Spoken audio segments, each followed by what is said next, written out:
All right, what's up, guys? I'm Christopher Landon Anthony Streeter, also known as Class. I'm an independent professional wrestler, clinical psychologist, and one half of the greatest tag team of all time, the Pretty City Express. Welcome to episode 2 of the Mental Side of Wrestling series. I'm doing episode 1, just to very quickly rehash it.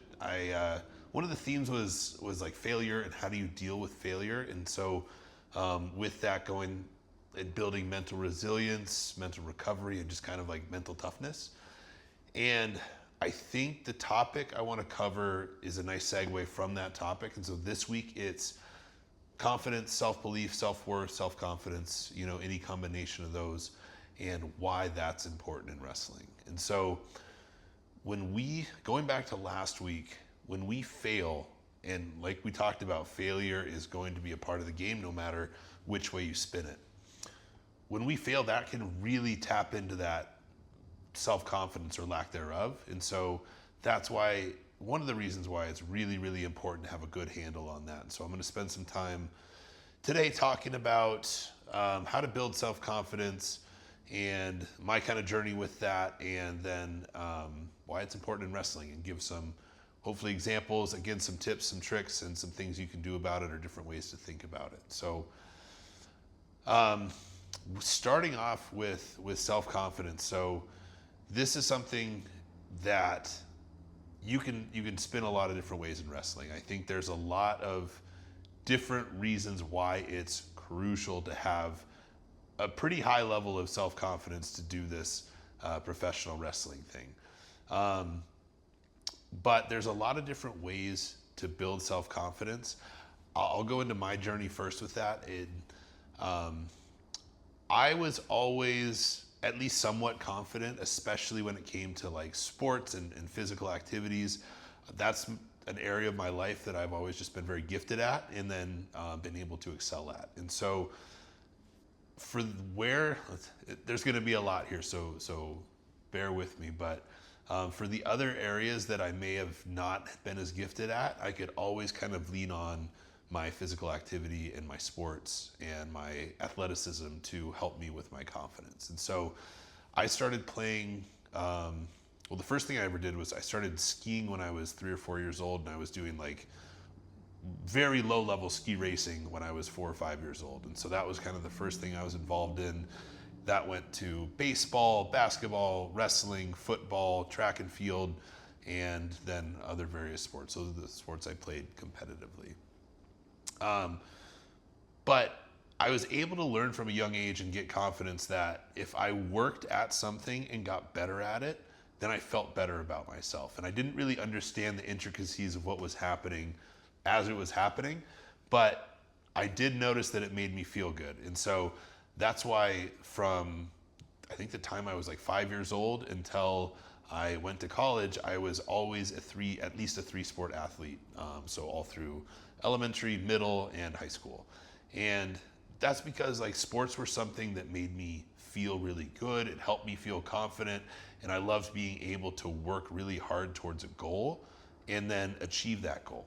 And whether that was getting ready for a season, whether that was preparing for a game, whether that was changing a position, or certain like statistical goals within the season, I was able to learn that working towards that helped me feel better. And so therefore I was like, in my undeveloped brain, it was like, okay, I don't know why, but I want to do more of this. And so as I got older, I learned that for me, a big part of what lends itself to my confidence is accomplishment, is working toward a goal and accomplishing that goal. And so that really became apparent when I started graduate school for clinical psychology. And that was like probably one of the hardest things I've ever had to do. And it really made me tap in and see if I had enough mental toughness, enough resilience, and the confidence to be able to do so. But because I had that experience in athletics, I was able to like think back and think through all the crap I went through with training, with injuries, et cetera, et cetera, et cetera, all the goals I'd accomplished. And that gave me the confidence to get through the hard times in graduate school. And that helped me realize like, oh, okay, my confidence is really, really tied to things I've accomplished. And that helped me realize too that once you accomplish something and once you realize that hard work almost always pays off in some way, shape, or form, then it's not necessarily like taking on something new is a whole new challenge. It is in a way, but you just apply the same principles that you were successful with over here to anything else, and it's going to work. You're going to get better, and it's going to pay off. And so that kind of brings me back to like over the years, and since I've grown since then, my confidence has definitely increased, and it's certainly not perfect. I'll be the first to admit that, but I can look back and see how it's kind of grown over the years. And for me, that's been really, really closely tied to just working towards something and accomplishing something. And I'm not saying that's the only way to do it. That's certainly not. And so if you're watching this and you have some other thoughts on ways that you built confidence or other ideas you have or people you know that have built confidence other ways, drop it in the comments. I'd love to hear your experience with it. That's just my experience and how it's worked for me. And so in my clinical work, confidence is something that I do a fair amount of work with people on. And it's for a number of different reasons. So veterans are a big population for who I work with. And so a lot of times veterans will come in and they just got out of the military and they're like, oh God, what do I do now? And they're kind of questioning everything because in the military it's very structured and you kind of have a clear path for where you want to go and how to accomplish things. But then you get into the civilian world, it can be completely different. Well, it is completely different. And so it's not unusual for some people to struggle with that. And so a lot of what that seems to come from is not having something pretty concrete and direct to work towards. And so what I work with people a lot on is what can we find that you're passionate about?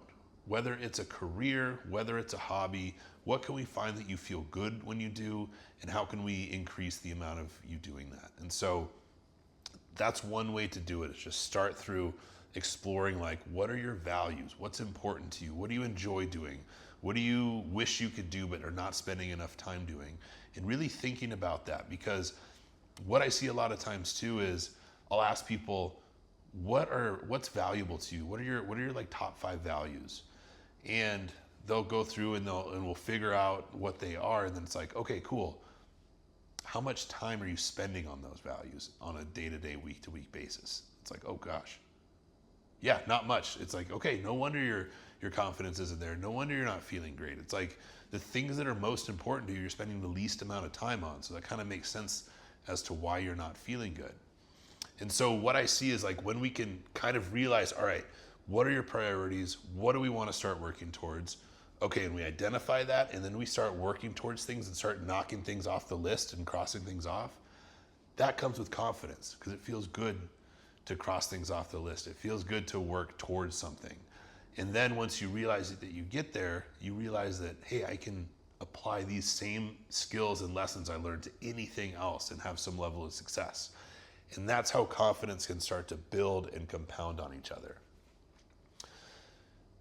With that, I understand that that's a fairly surface level look into confidence, and it's kind of a simplistic view of confidence. And so going a little deeper without going too much deeper is a lot of times too, I'll see people who have issues with confidence that might come from some messaging you received during your childhood, some experiences you received during your childhood. And if those are the cases, then it's definitely going to take a little more work than that. It's going to take looking a lot deeper, and it's going to take really getting a little bit of control or a lot of control over those negative thoughts. Because if we receive negative messaging once or repeatedly over the course of like our childhood or adolescence, then that's when our brain is basically like a sponge. And so that then kind of shapes the way that we see the world and kind of interact with the world.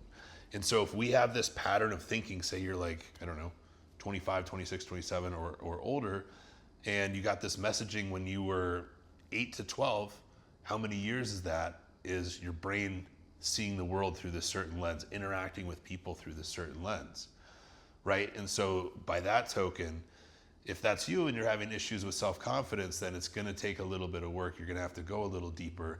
It's certainly possible to fix that, and it's very, very doable. I always like to say that we weren't born with this style of thinking. We weren't born with low confidence. It's something we learned. And therefore, because we learned it, we can unlearn it as well. And so, again, lots of different reasons what might play into lower confidence, but certainly something that's fixable, and certainly something that is helpful to work towards.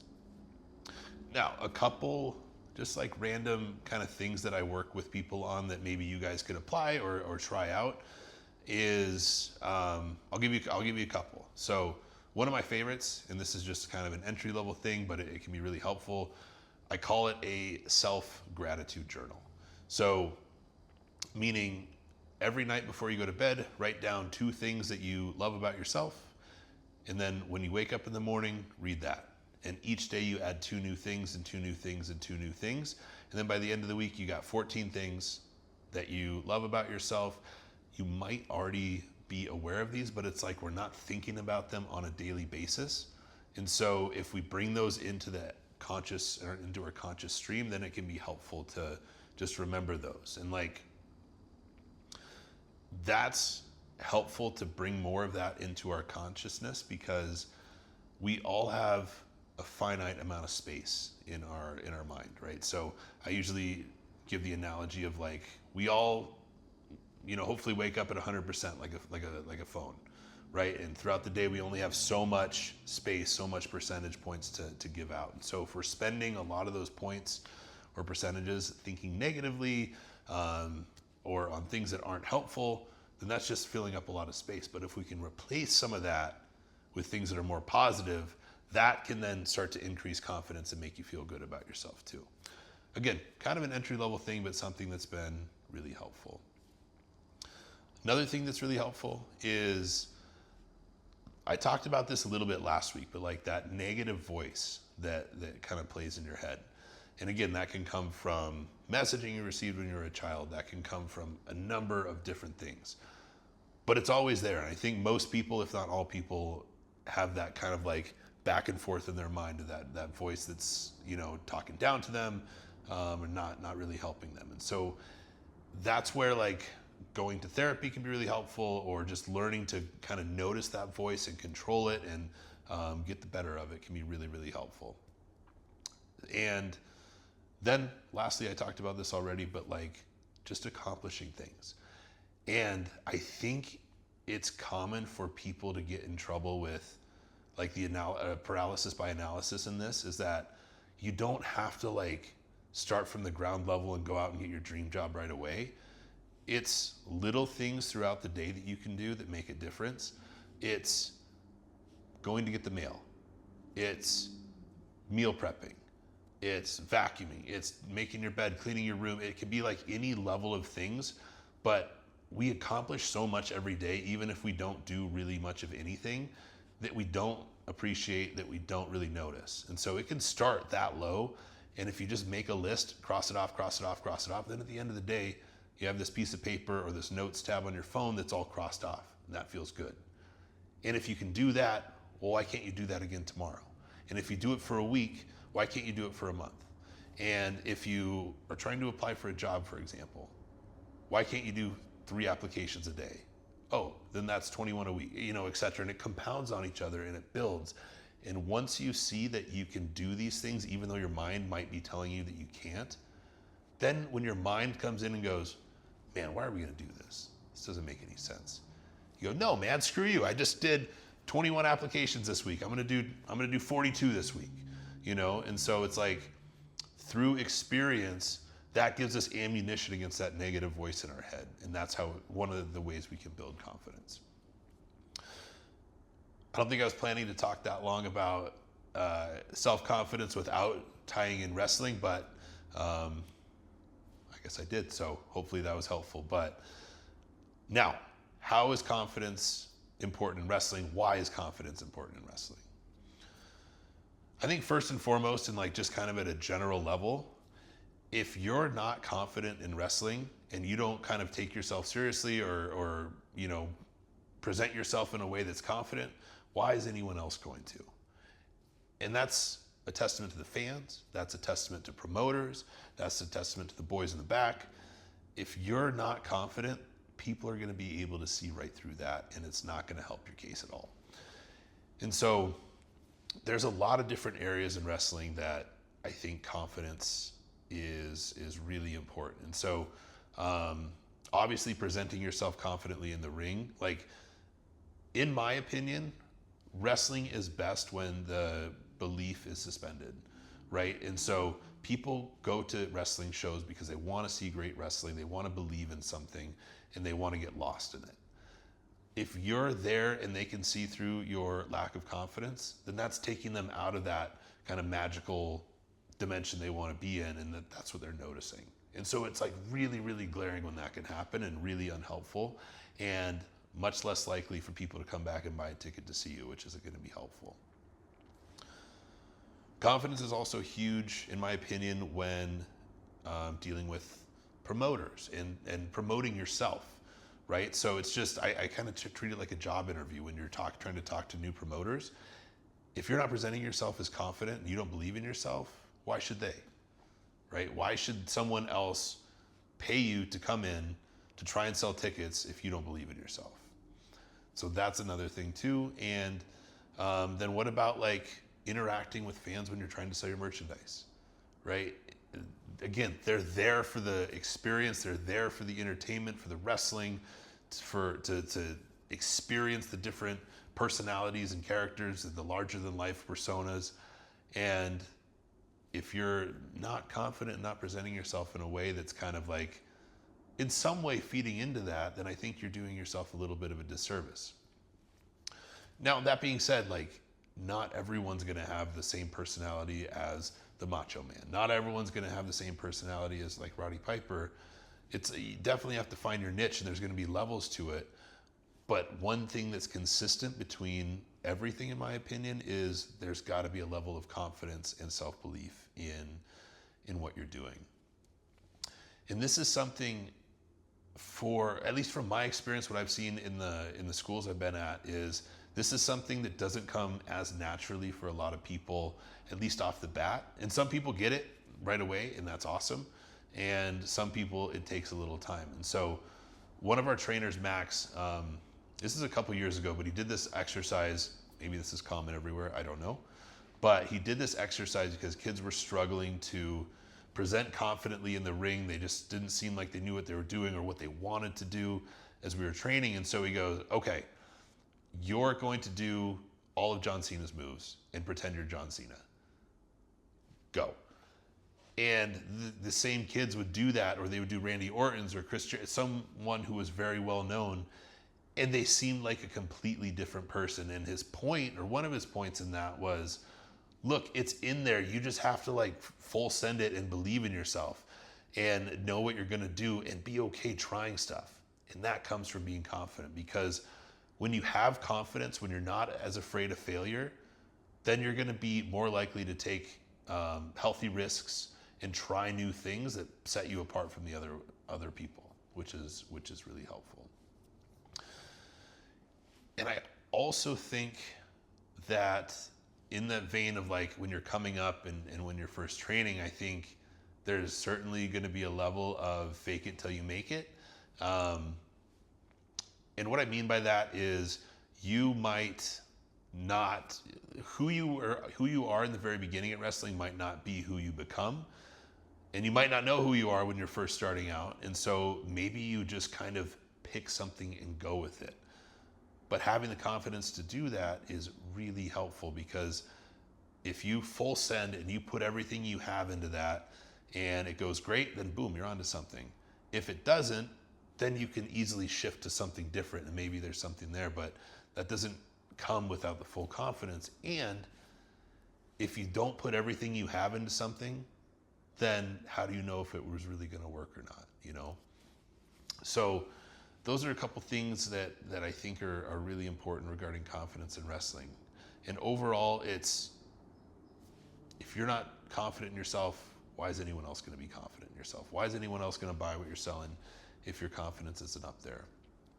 And so I think that's pretty much what I wanted to cover. Again, I know I touched on a lot of different things, and so if you heard something that you want me to expand on, please feel free to comment or message me. I'm happy to do that. I know I'm touching a lot of different topics here, but the overall kind of messaging I want you guys to take home is